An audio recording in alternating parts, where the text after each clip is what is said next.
Hey everybody, welcome back to my channel. So in today's video, I'm just going to show you guys how I took a really old wig and brought it back to life, and I got this baby here. I absolutely love the results. You guys can see in the back, it does have a little color at the bottom. I just did that, just to add something a little extra. I'm an extra. So I just did that to add a little something extra to the wig. The wig was made about maybe 2 years ago, and it was just matted. It was done. It was a done deal. The cap construction was falling apart. The wig was originally like a middle part, and I left it as a middle part, so it started to bald. It was just done. So brought it back to life, honey. Yes. And your girl is loving the results. So I just want to get a little closer and show you guys a close-up of the lace and how it works. And although, like I said, it was a middle part, you can't even tell. I re-bleached it. I just did everything over, customized some different type of baby hairs. Like, I did everything, and you can't tell. So I say that to say, do not throw those old wigs away, ladies, unless they're synthetic. And synthetic you can bring back to life a couple times, but not as much as you can like a human hair unit. But don't throw those old units away, ladies. Please do something else with them, because like I said, this was about 2 years old. And look, I could have went out and just spent $200+ on some more here, but I didn't spend anything. The only thing that I purchased was a new cap. And look at these results. Look at me now.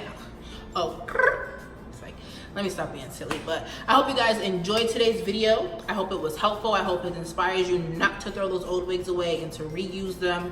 And if you guys enjoyed this video, leave me a thumbs up. Comment, subscribe, follow me on all my social media platforms. Facebook, Instagram, and Twitter will be listed below in the description box. And I hope you guys have a good day. Let me just show you this lace again. Oh, have a good day, y'all. Bye. Okay, everybody, so this is how the wig originally looked. Now, like I said, it was very old. It was just sitting in the bag. You see that part is balding. Now I'm just showing you guys how you're going to take apart the wig. It's very simple. You just want to cut the thread. As long as the wig was sewed on properly, it's not going to be a hard task. You're not going to ruin the hair. So that's the bundles, that's the cap, and that's a little messy thread on the floor. This is the closure. You see that the closure is still in one piece. It's not ruined. We just have to pull that thread out and clean that lace, honey. These are all the products I'm going to be using. That lace glue remover, residue remover, is the truth. You guys definitely need to invest in that, and I did get it at my local beauty supply. So here I'm just showing you guys how I do the bleaching process. You want to make sure you're pouring a little bit of developer at a time and mixing it, developer mix. You don't want to just pour a ton of developer and then start to mix, because you're going to get the wrong consistency. So yes, I did get some bleach on the hair, but that was okay, because I knew I still needed to go in and pluck, and the plucking will remove any hair that got bleached. So these sides, I'm just showing you guys, you definitely want to cut these sides. That is the trick to getting a melted closure, because you guys have to think, if that bulky piece is at the top where you're trying to melt it, it's not going to melt properly because it's so bulky. So you definitely want to cut that off.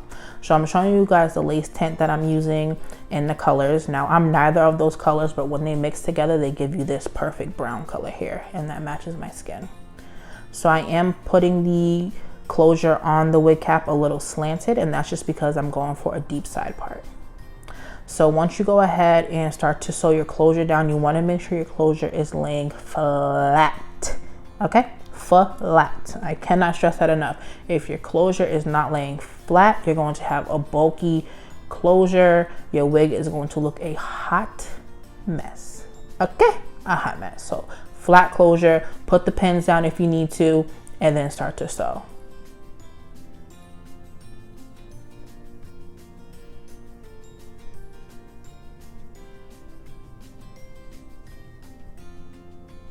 And I apologize, you guys, my wig head stand is so not sturdy.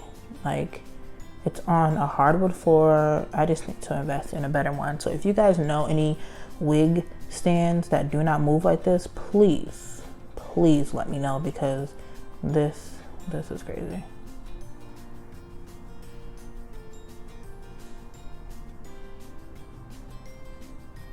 I'm just showing you guys how I go ahead and sew that closure down. It's definitely not a hard process. even if you guys are going to glue your wigs or make them with a sewing machine, you still have to manually sew the closure or the frontal down. So I'm just showing you guys here that I do like to use the T-pins. Well, in this case, they're not technically T-pins, but they're my T-pins. I use the T-pins to lay down the bundles and lay them in place, because once you start sewing, if they're one's up near the closure and the other one's down by the ear, that's how it's going to come out. So you definitely want to make sure you lay them down prior to you sewing. Even though this is reused hair and they're a little uneven, you still want to do this method with the fresh bundles, because again, if they're crooked, your stitches are going to come out crooked. Means the hair is going to be crooked. So I'm just taking every little piece, making it work, making it do what it do. So I'm just showing you guys how I start off the bundle, track, whatever. So you want to make sure you put in the needle through the weft, and then you're going to put the needle through the cap. You're going to do that a couple times. You're going to lock it. This is my locking method here. You want to just wrap the thread around the needle a couple times, pull it, and then that actually creates a knot. Now after you do that about 2 or 3 times, I don't do it anymore. There's no need to sew through the weft. I just sew honestly underneath, and I'll show you guys that right now. Well, not right now. Here, I'm just showing you how neat the stitching are. Now I'm showing you this. So you want to go through the cap and then underneath that weft, and you just want to pull. You want to make sure your needle is in between the last thread and the current loop. So you see how it's in the middle? You want to pull it. You don't want your needle to be on the left or the right, because it's not going to create the locking effect. I hope that made sense. So now this is the final look. Now I'm just showing you guys how neat them stitching are again, especially if you're going to be selling units and giving them to people. You want to make sure that your stitching is A1. Now I'm just going to cut off the lace. Now if you guys notice, I'm not going, not the lace, excuse me, the cap. I'm not going so close to the stitching because I don't want the cap to fall apart. So if you guys go close to your stitching, you run the risk of your cap falling apart, because the stitching is going to then be exposed. And this is that. So now I'm going ahead figuring out how I want to style her and what I want to do. So this is actually the part prior to plucking, and this is what it looks like after. So now you want to do them baby hairs, y'all. You want to start off with long baby hairs and work your way up. Do not cut off something very short, because you cannot add to them. You cannot add to them baby hairs, sis. So I'm going to be using the bow hold. You want to take your popsicle stick and smooth that bow hold on the line, or where you want your lace to lay. The reason why I use a popsicle stick is because you get it to be even. And also, I didn't mention when I was putting the bleach on the closure, the reason why you use a butter knife is because it doesn't seep through. So if you use like that that brush, I honestly think it's a color brush, that black brush that you swipe the color on. If you use that, it's going to seep through the closure. So okay, put your scarf on. These are the end results. Your lace should be melted, honey. You see I'm using the wavy spray and then some mousse. You want to make sure you're using alcohol-free products, because alcohol dries out hair.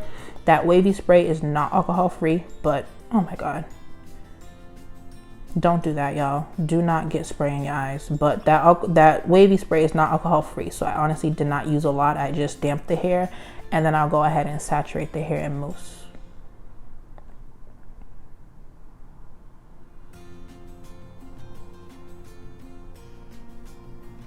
So you really can't even tell the difference between the side that's done and not done. I mean, like, you can tell because it looks wet, but other than that, it doesn't make a huge difference. So this is actually I like this hair because it dries in the natural state. When you wet it, it still looks in the natural state. It's actually some bomb hair. I wish I knew where I got this hair from.